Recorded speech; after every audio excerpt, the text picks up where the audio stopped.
We cannot arrest our way to equality. Not all misogynistic behaviour can or should be dealt with by our criminal courts. The patriarchy is deeply established in our society, in our structures and, yes, in our organisations. We can't use the threat of prosecutions to change behaviour of men who talk over women in meetings or boys who mock the girl who speaks up in class.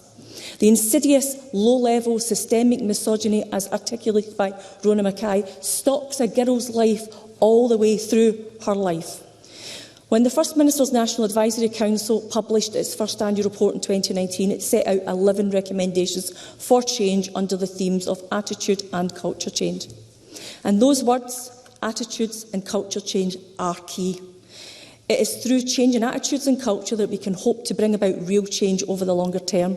We know that violence against women, and let it be in no doubt that misogynistic harassment and abuse that we have heard about and described today is violence against women, is caused by and further exacerbates gender inequality. And Claire Baker gave us many examples of how and when this happens through a woman's life, including abuse and threats online. So we do urge, alongside other members and alongside our Scottish Labour colleagues, the UK Government to ensure the online harms bill is as strong as it possibly can be. A culture that doesn't consider women to be truly equal to men will find it easier to excuse misogynistic behaviour and attitudes, and a culture where misogynistic behaviour and attitudes is normalised is not one in which women have equal rights and freedom of action. And Paula McNeill spoke about the endemic violence and hatred faced by women and girls in all settings, and Maggie Chapman spoke about how some men are not just perpetrating misogyny but centering it in their work to attack women. This is why we will continue to focus on tackling wider gender inequalities, including women in all their diversities and all their intersecting characteristics, including economic inequalities. We have continued to prioritise policies like the expansion of free childcare and the closing of the gender pay gap, and crucially, we have focused on prevention and the role that men can play.